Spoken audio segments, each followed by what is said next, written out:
Well, good morning, everybody, and welcome to the Saturday morning live group of Alcoholics Anonymous. My name is Sandy Beach, and I'm an alcoholic. How you all doing this morning? We'd like to start off by wishing everybody a Happy New Year, and I'm sure that if you canvass the Washington area of large groups of people, that this audience has fewer hangovers per 100 people than most audiences, so we're getting off to a good start. Those of you with a hangover, better check with your sponsor. If you're new to AA, why we want to extend a very special welcome here. We have this meeting every week, and we hope you'll come back. And this is an absolutely wonderful fellowship, and everybody in here really wants to get to know you. They know exactly how you feel if you're just starting in AA. All those feelings about being frightened and angry and I don't want to be here and this doesn't work and I'm not an alcoholic, whatever, all those feelings that are inside, if you can just put them off to the side and actually come to these meetings and let the people that you meet help you, you're going to find a whole new way of life that you never even dreamed of. This could be the best year you've ever had, bar none. So please, if you're new, stick around. It's customary to start our meetings with our preamble. Alcoholics Anonymous is a fellowship of men and women who share their experience, strength, and hope with each other that they may solve their common problem and help others to recover from alcoholism.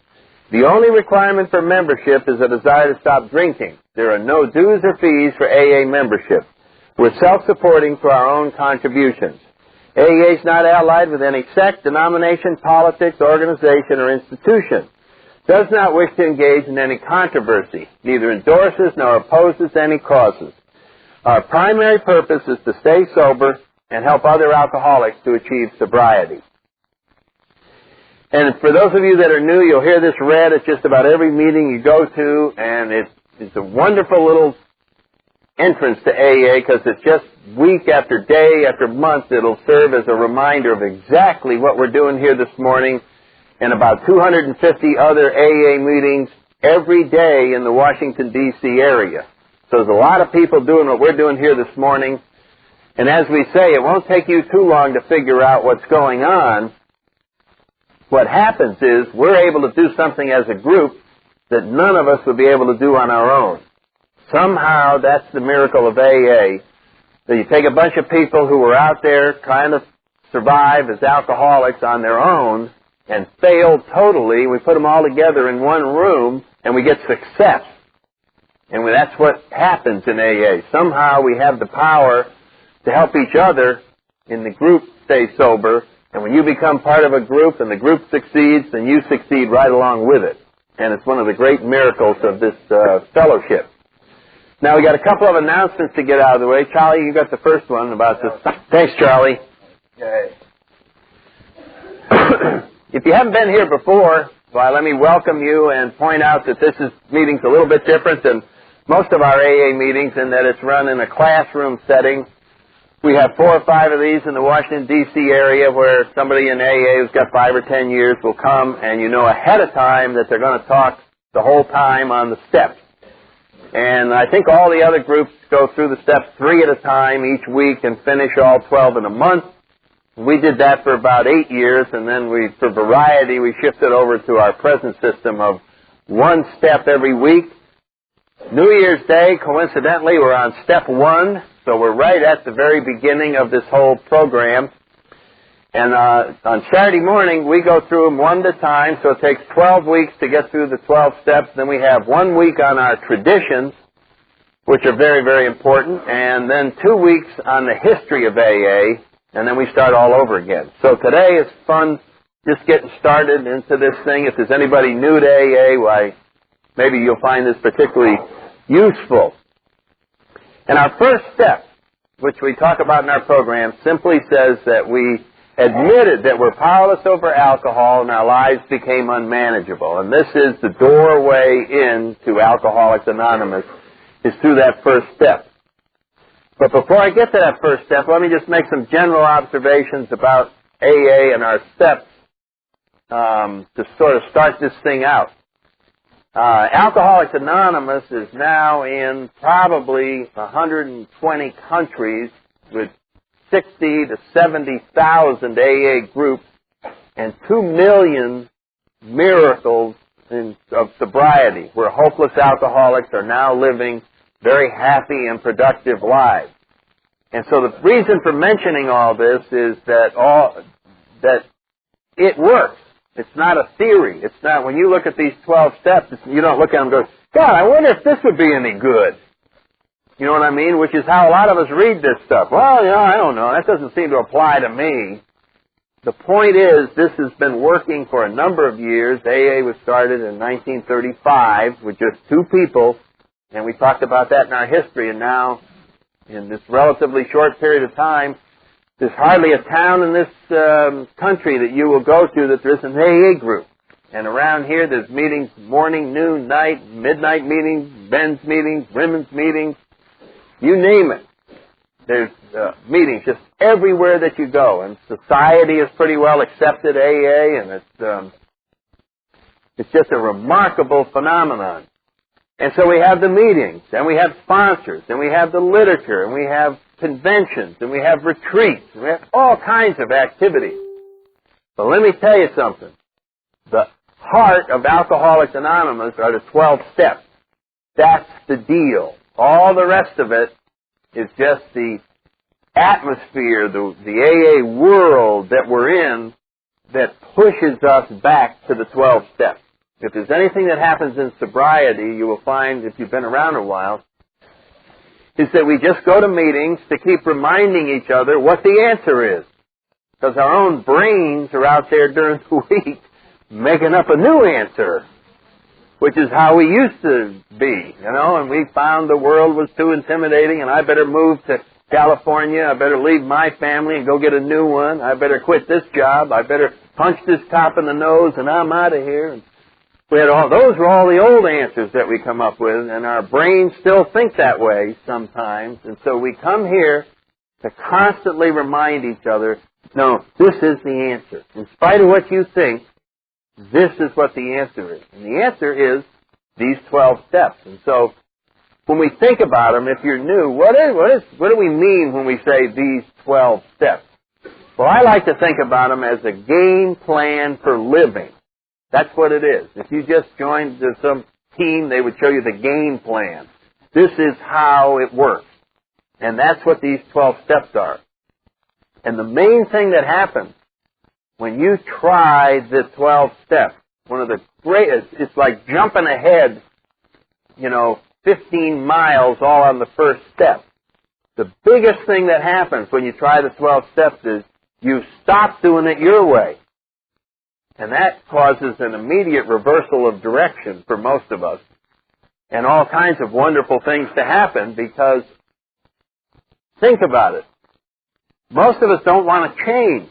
We come in here and we have our own plan. No, this is me. This is the real me, and this is how I live, and this is my style. This is how I operate. And you put it together, so it's yours. And our pride doesn't want us to let go of our game plan.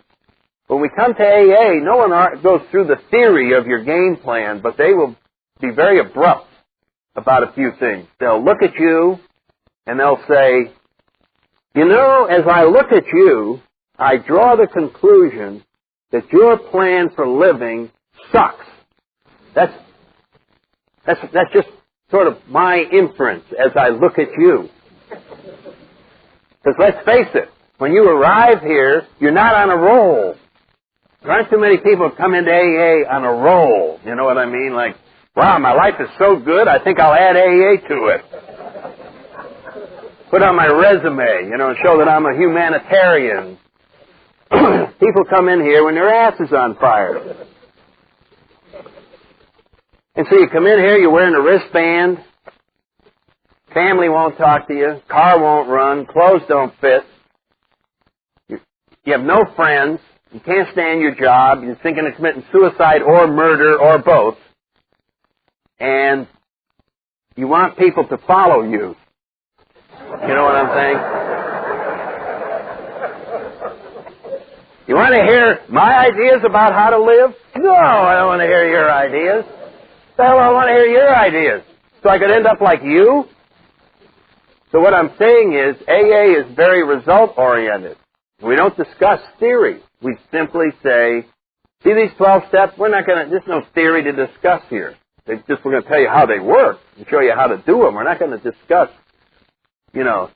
the logic behind them or prove them in any fashion. We're simply going to do this. We're going to say, now, your plan for living has produced you. So we got to abandon that plan. Okay? That's out. We got to get rid of that. Right? Wouldn't you agree with that? And then you've got to look in the mirror a couple more times and go, okay, now, what we're going to do, we're going to take you to AA meetings all over the place. And at AA meetings, we're going to have drunks stand up, and they're going to talk. And some of them are going to be tall, and some are going to be short. They're going to be old. They're going to be men. They're going to be black. They're going to be white. They're going to be Orientals. They're going to be Hispanic. And they're going to get up and talk. And you're going to get to look at the results of the 12 steps. And then we're going to ask you to just do one thing. Go look in the mirror, look at the results of your plan, and then look at the results of what you see here, and make a decision. Which do you want? And that's what happens. And we have that in our Chapter 5. If you want what we have is what you see at the meetings. You see people with happy sobriety who seem confident, who are looking forward to every day, who talk in a way that is appealing to you, who have the sense of humor about life, and you just go, I like that. We don't get up here and go, I'm a big shot, I have this job, and I have this. Screw that. The big shots with jobs commit suicide, and they're alcoholics. That's not what we're talking about. We're talking about how people feel on the inside. There's no resumes getting into AA. As a matter of fact, if you're new to AA, you're going to find we brag in the other direction. Before you come to AA, you talk about, I went to school here, and I am this, and I got money in the bank, and I'm very important. You come in here, and it's like, you were arrested 12 times? I was arrested 13 times. And my drinking took me way down, way further than your drinking took you. So, in here, you find people exaggerating in the other direction. It's the strangest thing you've ever seen. Oh, no, I'm much worse than you, Because we notice at discussion meetings, the guys, I've been arrested 12 times. Everybody listens, it sounds like one of those stockbrokers, Well, my broker is Charlie B, and Charlie B says, it's just the New Year's. We're going to settle down next week, I promise. So what we're saying is, we know it's very difficult to let go of your control of your life. And we're not going to try to analyze it. We're just trying to very humorously go directly to the point that it's stupid to continue the plan you've been using. Because you are the result of it. And if you're so happy, write a book. When we come here, we're miserable. And yet we cling to these old ideas. And so this plan, and it's a spiritual plan. It's not an intellectual plan, so you got to get used to some changes here. And you'll find that there's a lot of paradoxes in a spiritual plan. It is, things don't look the way they really are. You take certain actions and it doesn't look like they would do anything. It doesn't look like it should work. When you study, and you will, in spite of yourself, you will study the 12 steps. You will come up to them, if you're new, skeptically. Well, now what is this? Now they've convinced me I'm an alcoholic and I ought to stick around. Maybe I will do this, and then your intellect will take over and you'll go, okay, I'm going to admit I'm powerless. I'm going to come to believe in a higher power. Yawn. I'm going to make amends to people. I'm going to do this and I'm going to do that. And you're going to go through all the 12 steps, and you're going to conclude that it's not going to really do much of anything. Because that's what your brain is going to tell you. Your brain is going to tell you, disregard the information you have by looking at all those happy people in AA. Forget that. You're smarter than that. You can read this, and it just isn't going to work for you. That's what our brain will tell us, because it doesn't look like it should work. I'm going to tell you that ahead of time so that you don't get faked out. AA doesn't look like it should work. It doesn't look like it should work. You explain AA to the social scientists of the country, and they still are very skeptical about it because it doesn't look like it should work. You take a bunch of drunks, you stick them in a basement from 8:30 to 9:30, they talk about resentments, hold hands, say the Lord's Prayer, and go home, and it works. That's it? That's the whole deal? Uh-huh. Except we smoke a lot, too, and drink a lot of coffee. That's what happens there in the work? Yes, it does work. So it doesn't look like it works because it's a spiritual solution. Drinking didn't look like it should work. Did you ever try and analyze drinking? Somebody come up, suppose you were 16 years old, you're afraid to go out on the dance floor. And someone said to you, Fred, come over here. See this glass? Chug-a-lug it. You will know how to dance. Now, if you were sort of the doubting teenager, you would go, what? I drink that and I will know how to dance? What the hell? You smell it? It smells like motor oil. You know what I mean? It's some kind of rot gut whiskey. And you say, it doesn't make sense. I drink that, I know how to dance? No. Prove to me ahead of time that if I drink that, I'll know how to dance. How could you do that? You couldn't. This guy could be 70 years old and never have a drink and still claiming that if he drank it, nothing would happen. Because it's one of these things you can't understand, you have to experience. And the same thing with this program and these steps. They won't make sense till after you do them. And then you'll go, whoa, now I see. Now it is revealed to me what happened. Just like when you poured that whiskey down and you got like Steve Martin, those happy feet. Woo! And you were out there doing the dances people never saw before. But it came to you. In other words, something happened. This alcohol contained the power when it got inside of you to literally transform you and the way you looked at things. And that's why we drank. Alcohol had a very definite parallel to a spiritual program. It was certainly not an intellectual way of life, alcohol. Alcohol was a power, and we relied on it to change us so that the world looked good. The world actually stayed the same when we drank. The world didn't change, but when the way we looked at the world changed, and we liked it. It's like it changed the world into Technicolor. And so drinking was my game plan for living, and it was for most of us alcoholics. What was your plan for living? It wasn't a very complicated one if you're the typical alcoholic. Your plan for living was, step one, get a drink. Right? A problem occurs. You're trying to make a decision. You're tired. You need energy. Whatever it is, what was step one in your plan for living? Go get a drink. And then more will be revealed. You remember that? It was like, you didn't really see the whole thing. You just knew if you did certain things, you would come up with the answer and you would know how to function in life perfectly. And so that was, alcohol was a very sort of a chemically spiritual path because it just did the same sort of thing that the program does, only much quicker. It was sort of an instant conversion. You just got 3 drinks down and you became serene. It was a marvelous transformation. And it all takes place in the privacy of your own body and mind. And nobody sees it coming. They see you all uptight, and then 15 minutes later they say, hi, you're buying everybody a drink and you don't have any money. And you have a day-at-a-time philosophy. Each drink could be married. Tomorrow we could be dead. Who needs the rent money? It's not due for a week. I may be dead at the end of the month and I won't owe the rent. It was that wonderful freedom to be stupid. So anyway, there's a marvelous parallel between that. So all of this requires no intellect. That's the point. If you can check your brains at the door when you're beginning this program and simply follow it like you did when you went to kindergarten. You just become like a little child. Because what you're going to be done, if you're new, you're just going to be led out of the darkness by the people who are coming before you. And that's how it works. The longer people have been in AA, the closer they're getting to the to this wonderful answer, and they're pulling their pigeons, and they're pulling the next crowd, and we're all just going. And so when you're new, you just stick your hand out, and you get a sponsor, you get a home group, and just allow them to lead you right along.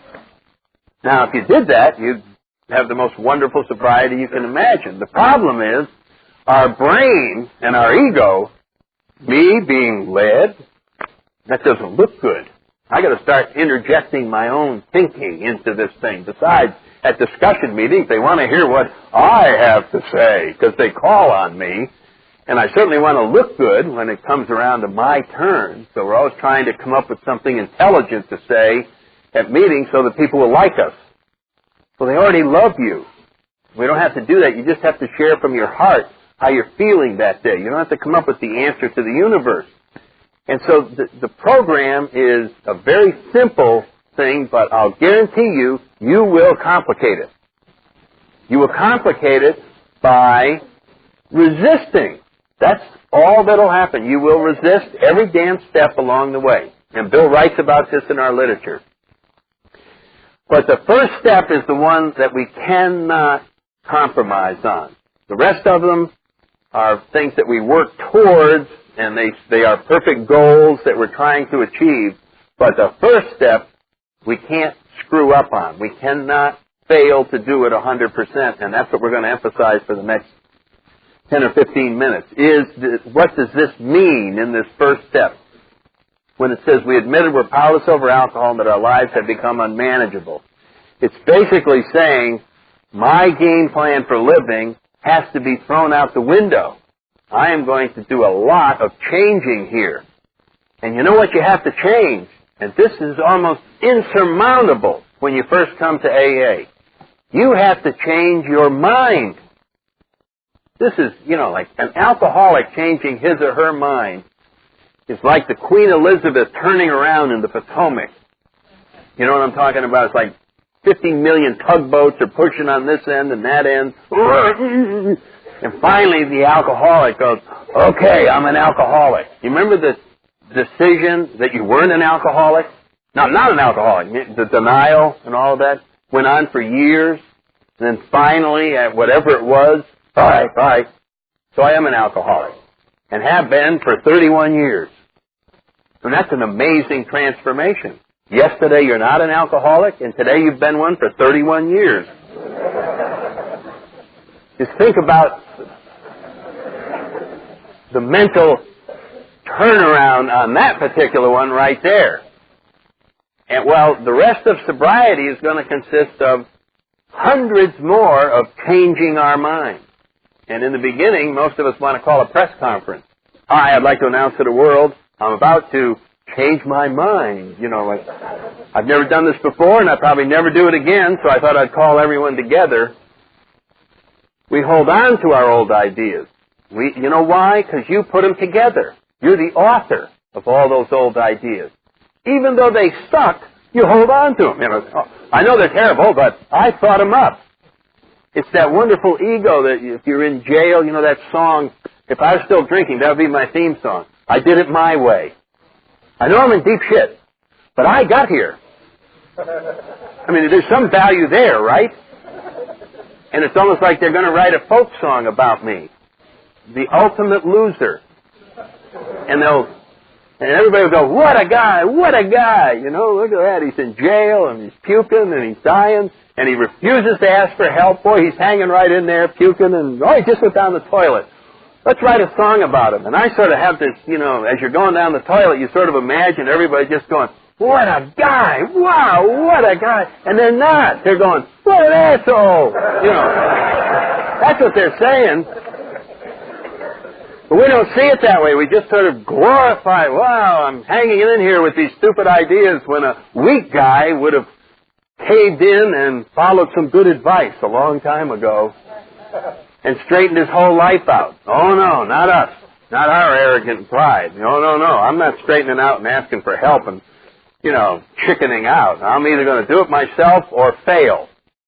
And, of course, if you're up against alcohol, you're going to fail because it's a power greater than all of us. That's what makes us alcoholics. So it's this marvelous thing of either go down the tubes or ask for help. and you're stuck there. How far down the tube is down the tube, you know. So the first step is saying we're going to have to give up totally surrender. So what do we mean when we say we're powerless over alcohol? This is a very important thing, and I always like to probably emphasize it at every meeting, but especially here today where I know we have lots of new people. Most people think when we say, what do you mean when you're powerless over alcohol? This is what most people will say when they're new. They'll say, oh, that means that whenever you drink, you get all screwed up. That when you walk up and you take alcohol and you pour it in, all kinds of bad things happen. You never know what's going to happen. And that's what being powerless over alcohol is. That once you pour alcohol into your system, it's Russian roulette. That's what it means. And we say, no, that's not what it means. What I just described is not a very big problem. What I just described is not a very big problem. If your only problem, now listen to this closely, if your only problem is whenever you drink, you get all screwed up, then you don't have a very big problem. Because you are exactly the same as someone who has discovered their body is all getting covered with rashes and they lose their breath and they don't know what it is and they go to the doctor and he says, oh, I've done some tests and you are allergic to lobsters. And so whenever you're out eating seafood, if you eat lobster, you're going to have this happen to you. So now we know exactly what this person's problem is. Whenever they eat lobsters, they get all screwed up. They don't need to go to meetings with other lobster eaters and say to one another, how did you not eat lobster at that seafood place last night? Oh, it was awful. They brought some claws around and waved them in front of my face, and I carry these claw crackers around in my pocket just in case, and I got a bib ready, and there's none of that. You just find out that you're allergic to this kind of seafood, and all by yourself, for the rest of your life, you just don't eat it. People go, want some lobster? No. That's the end of the problem. So do you see the difference between that and the drinking problem? If we said, hey, we found out what your problem is, it's alcohol, just don't drink anymore. Are you as happy as the person who was told, don't eat lobster anymore? Not quite. Not quite. Because there's really a much bigger problem, isn't there? You know what happens if you don't drink alcohol for the rest of your life? You're going to be sober for the rest of your life. All the time. 24 hours a day, 365 days a year, you will be sober. Remember that? I forget that comedian used to drink a lot, and he said, when I get out of bed in the morning, when the guy who doesn't drink and I get out of bed in the morning, that's as good as he's going to feel all day long. You know what I mean? And that's how I thought about being sober. When somebody said, you're going to be sober all the time, I suddenly blurted out, well, wait a minute. That's my problem. Every time I'm sober, I don't like it. We really ought to call this Sober Anonymous. Why do you think I went into a bar? A bartender, could you come over here a minute? You're not going to believe this. I'm sober again. Have you got something that could fix this horrible situation that I'm in? Yes, have 3 of these. You will not be sober after... Thank you. 1, 2, 3. Ah, there I am. Thank God. Relief from sobriety one more time. So we had a different problem. Us alcoholics have a problem that alcohol fixes. Everybody focuses in on the problems that alcohol causes, and that doesn't help you understand alcoholism at all. I mean, if you could get a non-alcoholic, put a funnel in their mouth, hold them still long enough, and pour enough of that stuff in there, they would have a lot of the problems that we have. They would throw up a lot, and they would get liver damage, and they would have high blood pressure. They would have a lot of the things that we associate with alcoholics, but it wouldn't help us understand alcoholism at all. So when we say that we're powerless over alcohol, what we really mean is, yes, there's some bad things that happen whenever we drink. But the real problem is, even after alcohol, its damage, the illness, everything is explained to you in excruciating detail about you personally, you still go out and drink. That's the problem. There is no way that you, on your own, can avoid taking the first drink, which sets up all the rest of the problem. This is the real problem. It occurs when we're sober, and our brain is working 100%.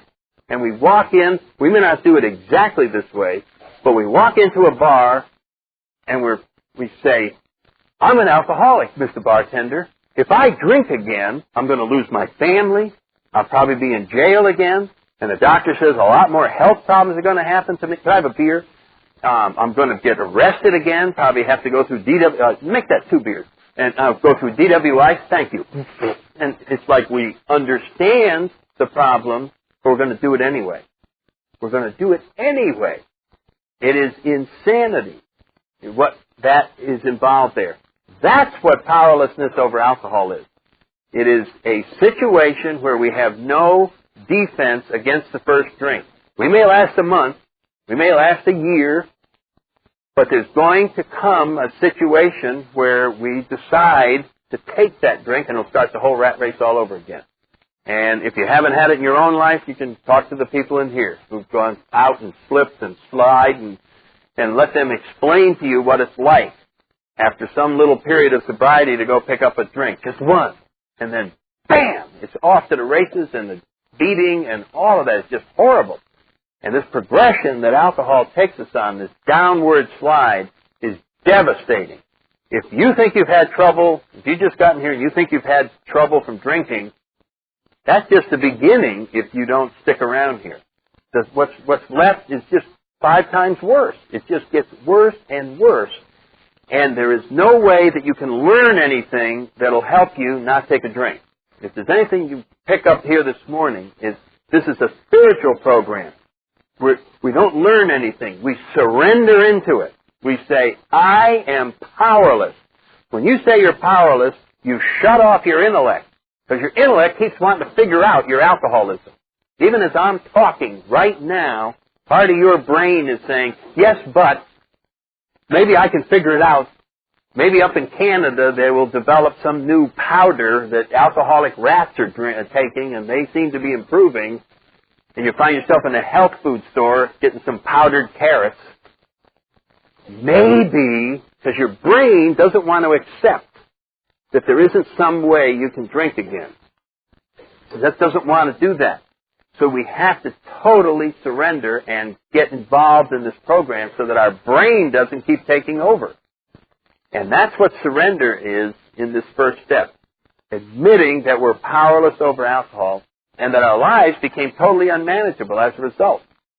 That we really weren't in charge. A lot of people are reluctant to turn their lives over to AA, to their sponsor, to their higher power, whatever we talk about in this spiritual program, and you're going to find that that's our second paradox, that if you want to be totally independent, the way you do it is to become totally dependent on a higher power. Then you can be independent. Because we may think that you are free, you may think you're independent, but you have no control over your life at all as an alcoholic, or as an immature, sober alcoholic. Because your emotions are totally in charge of you. You get up in the morning and you say, well, I think I'll go out on a job interview. Because you need a job. And fear says, don't leave the house. So you don't leave the house. You see what I'm saying? And something else, you get an idea. You're free now. Go do anything you want. You're free. You're not drinking. And you have the idea and then some other emotion. Maybe jealousy says, no, don't go make the amends. Don't be nice to her. Don't do this. And so your emotions are just jerking you all over the place, And what the program, by becoming dependent on the program and a higher power, you are given the power to put all those emotions in place so that you are now free to make your own decisions at last. And so that's the second paradox. The first one that we're talking about is in the first step. How do you beat alcohol? How do you beat it? And here's the paradox. You beat it by surrendering. You see, it's just the opposite. How do you win anything? By giving up. That's exactly what happens here. It's like a person that's drowning. Sometimes they're struggling so hard, the lifeguard has to knock them out in order to save them, in order to save their lives. And in order to save an alcoholic's life, they have to totally give up. They must abandon the old way of living and stop struggling against this new plan, or you won't make it. And that's why we have sponsors and meetings to just keep going, wrong! I mean, I can't remember my sponsor, how many times he'd just come right up in my face and just go, wrong! Wrong again! And I didn't want to hear that, but all I knew was my old way of living. And so when they'd say, well, what do you think about that? I think we ought to punch them. Wrong! Wrong! And so that's what happens in here, is that we get people who are willing, and what we basically do, if you're new, and we're at the end of the time, we'll stop in a couple of minutes. What we basically do, whether we realize it or not, we give other people in AA permission to interfere in our lives, to come over and talk to us at a level that you don't normally do. In other words, I walk into a meeting, and if I'm not doing too well, people walk over and go, what's the matter? You know what I mean? And I go, nothing. Don't tell me nothing. What's the matter? They have my permission to go beyond that normal social thing where you don't cross that line and go right in there and go, what is it? What is it? What is it? Force it out of me, and then we help, and then they get me back on the path. And so we do that to each other, and we make sure. We don't see somebody for a while. We call them up. Normally you wouldn't do that. You say, well, you can't stick your nose in their business. We got to stick our nose in each other's business. I mean, that's what we do to each other when we come here, is give, everybody has permission to stick their nose in my business. See me not looking good, come up and ask me, what's going on? Because that is concern. And so this is why this succeeds in here, is because of that. And that's all part of this surrender. So if you're new, think about this step and really work on it. You must take this 100%. If there's any must in the program, I think it's around this first step. You just have to abandon any thoughts that there's some way that you can manage being an alcoholic and not surrender into this spiritual path. Because I'm sure it doesn't take people long. They look ahead and all of a sudden step 2 and 3 and 4, 11 and so on down, you start seeing God. And you go, well, I don't want anything with this God or higher power stuff, so I'm not out of here. I'm not going to really do this seriously. Well, let's save that for when we get to those steps. But we understand that resistance. So if you're new, start the new year out by just picking up a handkerchief, you know what I mean? And just go, this is it. I totally give up, but this is what you're in charge of. You don't give up everything. This is your job. Totally give up. Just follow what the damn sponsors in the meetings tell you to do. Go to this meeting, go to that, yeah. And then your job is evaluate the results. Compare the results of this new stupid plan, which you know can't work, with the way your life was going. That'll be your job over the rest of your sobriety. And we do that at meetings where we stand up and we tell our story. And we just go, let me give you an evaluation of what it's been like to follow this stupid plan for 29 years. Fantastic! You see what I'm saying? And you hear our evaluation of this plan. So if you're new, give it up. Totally give it up, and then report to us how well it's going. We got a great way to wrap this thing up with the Lord's Prayer for anybody who would care to join in. Whew. Hey, Pastor. Art in heaven, hallowed be thy name. Thy kingdom come. Thy will be done on earth as it is in heaven. Give us this day our daily bread, and forgive us our trespasses, as we forgive those who trespass against us. And lead us not into temptation, but deliver us from evil. For thine is the kingdom, the power, and the glory, forever and ever. Amen. Keep coming back. It works if you work it. This is the